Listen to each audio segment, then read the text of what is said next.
Selamat malam para asesor yang terhormat dan juga para pemirsa. Perkenalkan, nama saya Dr. Sugiarto, Jabar SHMH, selaku dosen tetap pada program studi Magister Hukum Universitas Ma'arif Hasyimlati Sidoarjo.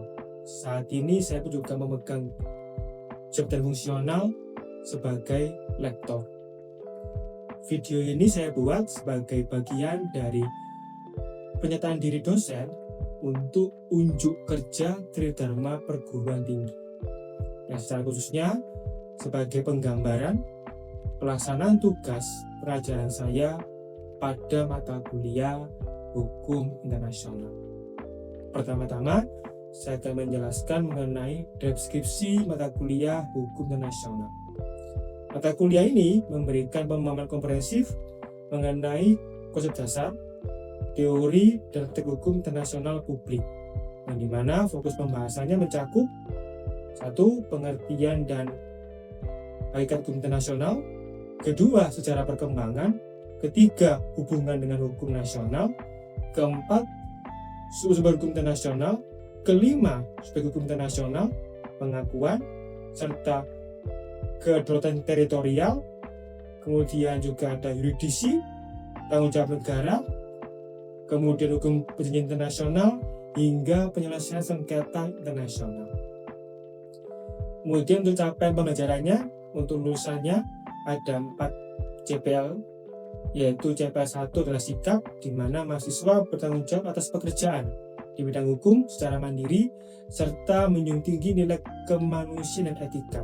Yang kedua adalah pengetahuan, di mana mahasiswa menguasai konsep teoritis, asas, dan sumber hukum internasional secara mendalam. Yang ketiga adalah keterampilan umum, di mana mahasiswa mampu menerapkan pemikiran logis, kritis, dan sistematis, serta inovatif dalam penyelesaian sengketa atau analisis isu-isu hubungan internasional. Yang keempat adalah keterampilan khusus, di mana mahasiswa mampu merumuskan argumentasi hukum secara logis dan kritis terkait dengan kasus-kasus hukum internasional di era dinamika global. Untuk materi pembelajaran dan bahan kajiannya, untuk bahan kajian utamanya selama 1 semester itu yang saya bedah adalah meliputi 1. Ada asas dan teori dasar hukum internasional, 2. Sumber hukum, 3. aspek hukum, 4. yuridisi, 5. traktat, 6. diplomasi, serta analisis tata cara penyelesaian sengketa internasional secara damai. Untuk pustaka yang digunakan, saya menggunakan beberapa referensi utama dari karangan Prof.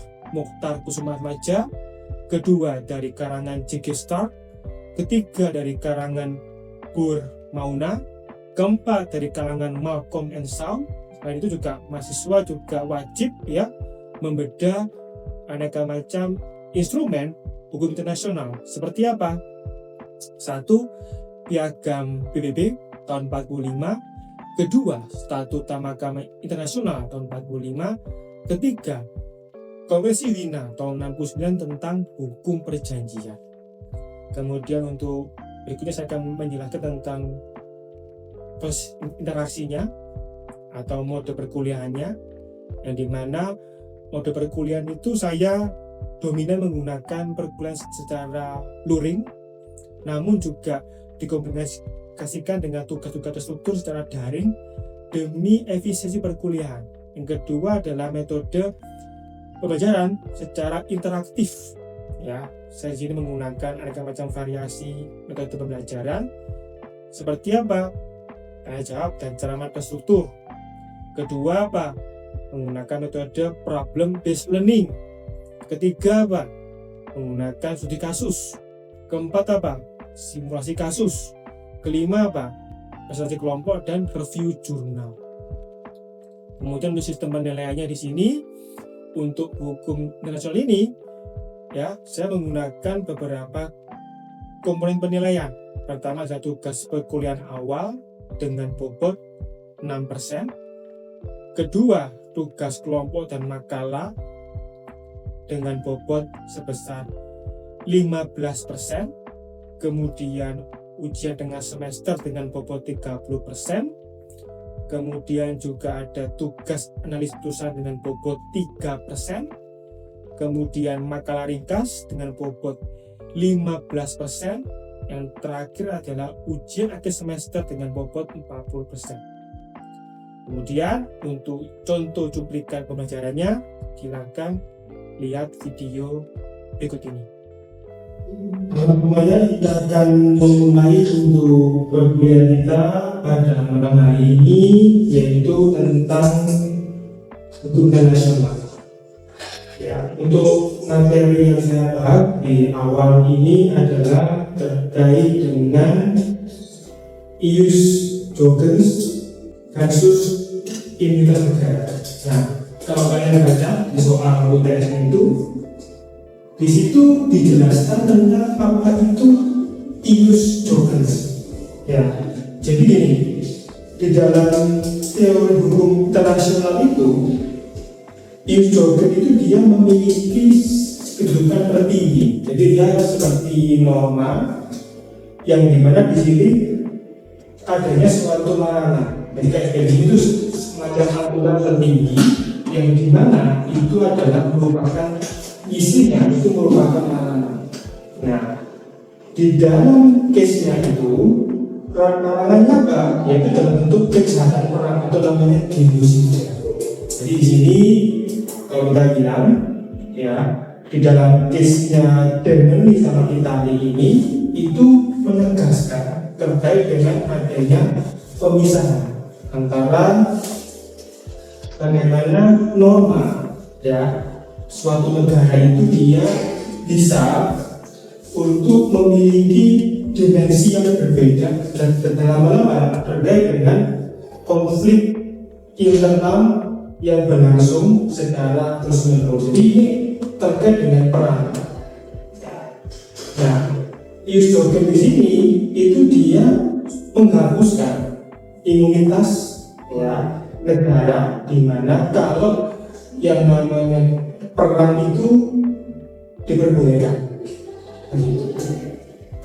Kalau dilihat kan ius jogens itu dia merupakan imunitas negara yang menghapuskan yang namanya aturan, di mana kalau yang namanya genosida itu diperbolehkan. Jadi gini, yang namanya kejahatan perang itu tidak ada yang namanya perbolehan, tidak diperbolehkan untuk yang namanya negara itu dia lakukan yang namanya perang. Kemudian berikutnya adalah terkait dengan gugurnya persisten objekter. Nah, ini adalah suatu keadaan di mana ya negara itu dia memiliki kebiasaan internasional yang dimana di sini dia mengecualikan kebiasaan internasional terhadap hal-hal yang memang itu menyimpangi norma-norma kemanusiaan.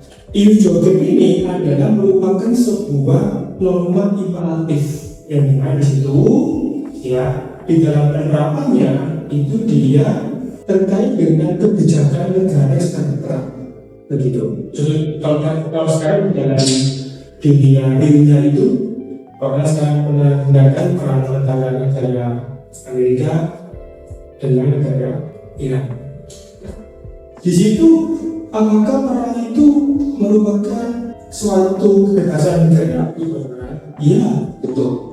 Jadi negara yang bisa memutuskan untuk dia melakukan perang itu bisa. Tapi jangan sampai dia di sini itu dia melanggar terkait dengan sisi kemanusiaannya. Baik kenapa yang namanya genosida atau kejahatan perang itu dia tidak dapat ditolerir. Kalau dilihat ini kan berarti apa? Suatu kepatuhan yang memang itu adalah mutlak. Jadi negara itu dia istilahnya tidak bisa ya mengadakan suatu kegiatan yang memang itu melanggar yang namanya norma-norma. Ada sudut pasalnya enggak setiap hari menemukan permasalahan ini. Betul. Nah, dari materi ini kira-kira ada nggak yang kalian tidak pahami? Apakah terkait dengan bahasanya? Kalau secara hukumnya sih yang namanya resisten objek ini dia sifatnya ya merupakan kebiasaan internasional yang memang ini harus berakhir dikarenakan di sini adalah merupakan pengecualian dari hukum kebiasaan. Apa yang dikecualikan terkait dengan kebiasaan untuk melanggar beberapa norma. Kemudian kita akan bicara tentang tanggung jawab negara. Ada beberapa nilai aspek yang kalian harus pelajari. Pertama adalah tentang efektif kontrol test. Nah, ini berlaku di Mahkamah Internasional. Mahkamah ini adalah dia merupakan mahkamah yang berada di tingkat internasional, yang dimana di sini berperan itu untuk terkait dengan perkara-perkara yang bersifat internasional. Apa contohnya? Nah, kita bisa lihat ada namanya pengadilan pidana internasional. Bagian berurusan masuk ini siapa namanya?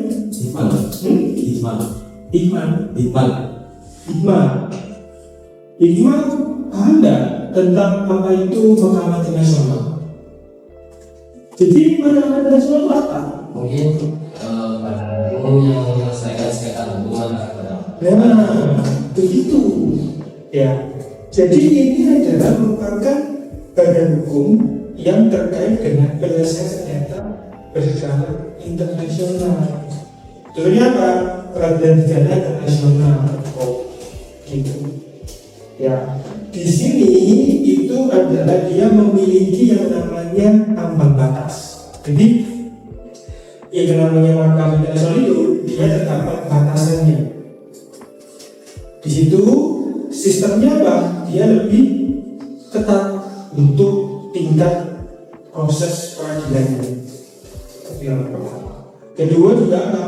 Dia di sini lebih luas untuk menangani beberapa perkara-perkara yang kompleks, ya. Dan juga di sini juga yang kita harus pahami di sini syaratnya di sini adalah secara efektif kontrolnya di sini di dalam kasusnya Nicaragua case itu adalah di sini dia terdapat instruksi untuk adanya pelarangan untuk dia kemudian beraktivitas. Kalau untuk overall proses juga ada terkait dengan keterlibatan umum dalam perencanaan, dana, dan koordinasi struktural. Ini tujuan apa? Bahwasanya di dalam case-nya Nicaragua yang ada di dalam soal UTM itu kan dipahami kalau terdapat yang namanya apa itu pembagian, kapan itu masuk ke istilahnya apa efektif protesnya, kapan itu masuk ke overall protesnya. Itu yang membeda. Jadi ada poin-poin yang kalian harus pahami terkait dengan dasar pemberlakuan Mahkamah Internasional di dalam case-nya Nicaragua case. Gitu ya. Tuh. Kemudian kalian juga buka nanti di ketentuan pasal 8 Arsiwa. Arsiwa ini terkait dengan larangan negara. Ya, di situ adalah merupakan yang namanya untuk pembuktian secara controlling, ya, dan juga secara praktis terkait dengan apa sih, ya,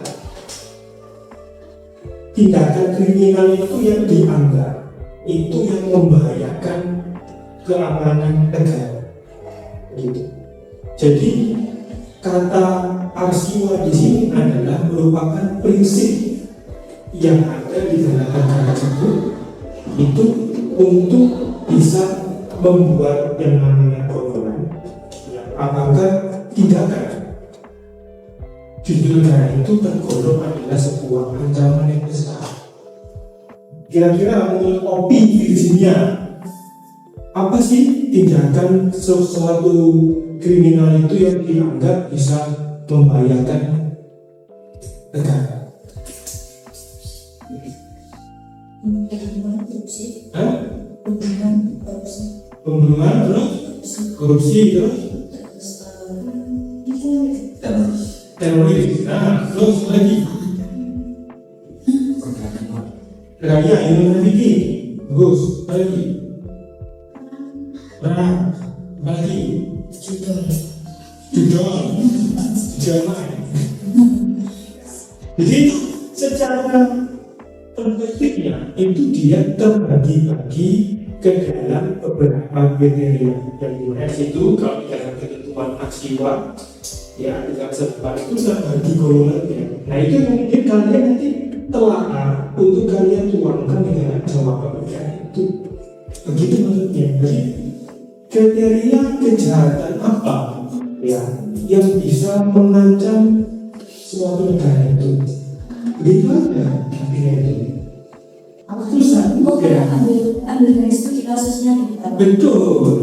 Jadi itu diambil dari dirinya itu aja. Gitu loh. Ya. Nah, kan di dalam soal juga sempat singgung tentang yang namanya polemik Statuta Roma. Ini kan dari kaitannya tentang penangkapan Omar Al-Bashir. Ya, ini kita benturkan dengan Indeks Warga. Kalau kalian lihat, ya di dalam ketentuan pasal 98 Roma itu yang namanya pejabat itu dia memiliki dilema. Dilema apa? Dilema terkait dengan imunitas. Ya, di mana di situ yang namanya negara itu dia memiliki keterbatasan ya untuk bisa melindungi warga negaranya ya terkait dengan suatu hal yang bersifat penangkapan. Jadi kepala negara ketika adanya daftar orang yang dicari di tempat yang terjadi di negara dia, itu dia tidak bisa yang namanya memberikan kuasa mutlak kepada kepolisian itu untuk membebaskan orang itu. Jadi polemik ini adalah ketika si Omar Al-Bashir ini ditangkap. Tahu nggak siapa namanya? Siapa itu Omar Al-Bashir? Halo. Mungkin dari Google. Siapa itu Omar Al-Bashir? mantan presiden juga. Nah, mantan presiden sudah. Jadi di sini adalah bagaimana ketika ya suatu kepala negara ini itu dia hendak ditangkap. Bayangkan kalau sekarang kita punya kepala negara itu tiba-tiba ditangkap. Apakah bisa nggak kita menangkap pemimpin negara kita? Nah di dalam case-nya ini adalah Omar Al-Bashir ini dia melakukan suatu kejahatan yang dimana dia mengharuskan mencoba ditangkap. Padahal dia ada seorang presiden. Bagaimana itu bisa? Nah, di sini kita jawab ya. Kalau kita menggunakan yang namanya model dan keputusan hukum, ya ada dua, vertikal dan horizontal. Kalau kita memakai aturan IPT dan PBB, ya, maka yang namanya Omar Al-Bashir itu dia harus dihukum. Kalau kita pakai horizontal ini, maka ya wes, ya cuman kepala negara dianggap sebagai simbol negara, ya maka hanya berlaku hubungan diplomatik untuk damai. Dia lain apa? Gitu. Nah, yang mana jawabannya? Vertikal. Itu loh. Jadi yang namanya kepala negara itu walaupun dia sebagai kepala negara, itu dia tidak boleh berlaku apa? Sesuai itu poinnya. Nah, ini juga terkait dengan delimitasi batas maritim. Ini terkait dengan soal di mana kita belajar tentang batas-batas wilayah. Ya, di sini itu dijelaskan ya, yang namanya batas maritim itu adalah dia tidak boleh ya, melebihi terkait dengan batas teritorial atau wilayah negara. Hanya ada garis sama dan juga ada penyesuaian faktor dan juga ada proporsionalitas. Jadi secara intinya adalah ketika adanya suatu gerakan dalam negara pun, dia hanya berlaku aturan hukum yang berada di negara tersebut. Begitu. Makanya kenapa kalau misalkan ada warga negara, contohnya Indonesia, kemudian dia ketika dia berlibur ke luar negeri, di situ ketika dia melakukan kejahatan, dia akan apa? Terikat dengan hukum yang ada di negara tersebut. Begitu. Itu intinya untuk materi di soal UTS ini. Berikutnya akan masuk ke UAS. Nah, ini yang seringkali banyak mahasiswa itu keliru ya di dalam waktu. Nah, di dalam UAS itu kan ada yang namanya modul cyber dan SIL. Nah, ini kita akan membahas tentang apa itu bedanya ya force and art attack. Jadi kalau misalkan ya adanya suatu keadaan di mana negara tersebut tiba-tiba misalkan dia menembakkan sebuah rudal ya, walaupun itu latihan tapi kemudian dia itu nyasar ke negara lain, terjadi kerusakan bangunan. Nah, kira-kira apakah dengan ditembaknya rudal itu nyasar ke negara lain itu adalah merupakan dari kata istilahnya bentuk ketenagaan untuk penggunaan kekerasan, atau di sini dia malah hanya menimbulkan kerusakan secara fisik saja? Gimana? Ya kok? Dia nembakkan dan karena dia lagi nyoba ternyata terus tiba-tiba wah nyasar itu. Terus dia nembaknya nggak sesuai dengan targetnya, tiba-tiba nyasar ke bangunan lain. Gimana? Apakah itu merupakan bentuk kekerasan atau cuma ya itu aja hanya bagi mengakibatkan kerusakan bangunan saja? Gimana?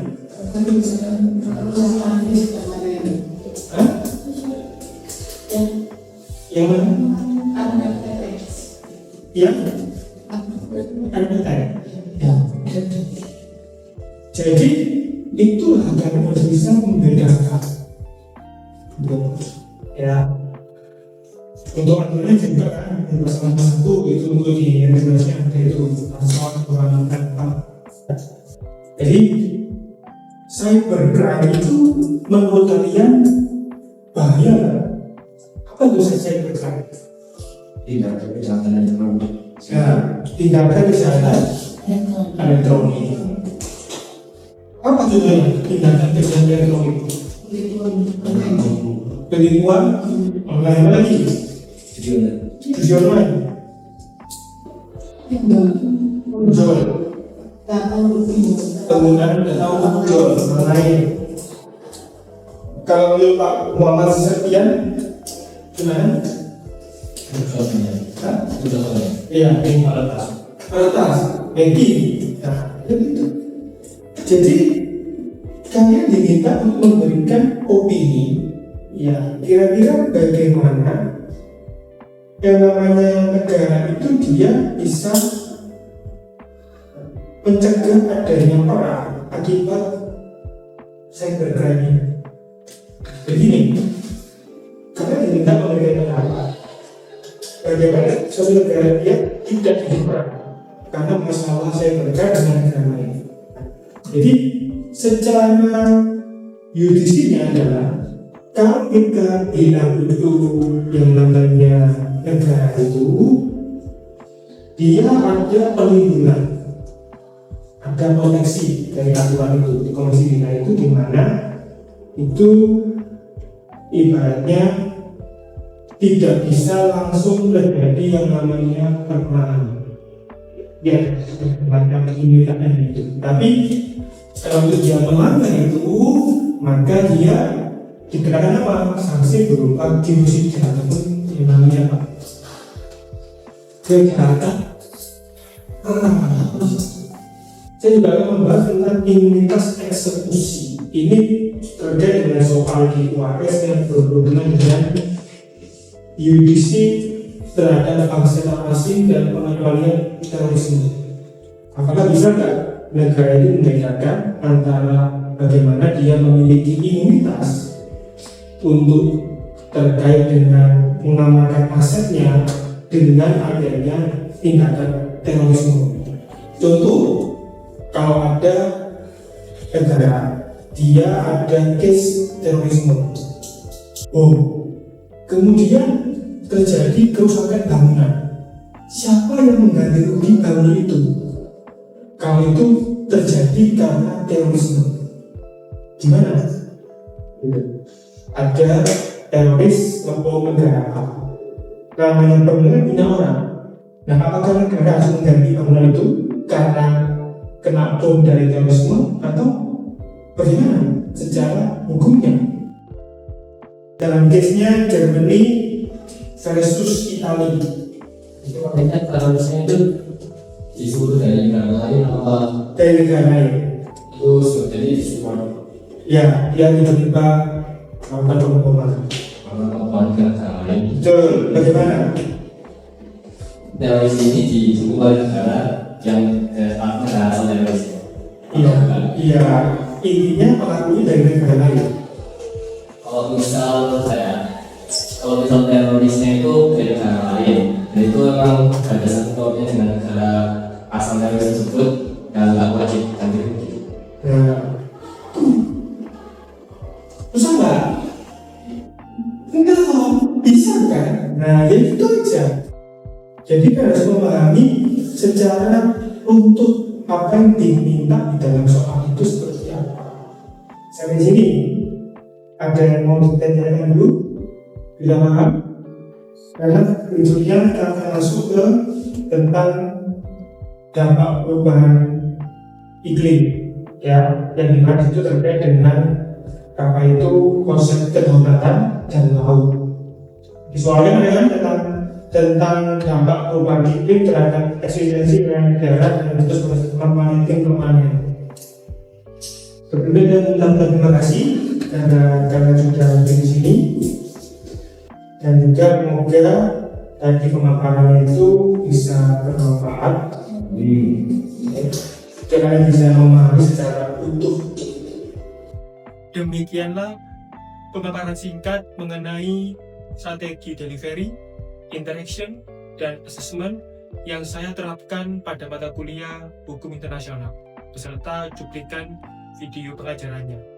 Melalui integrasi RPS ini, saya berkomitmen melahirkan lulusan hukum yang responsif, beretika, dan mampu merumuskan argumentasi hukum yang kuat di era dinamika global. Terima kasih.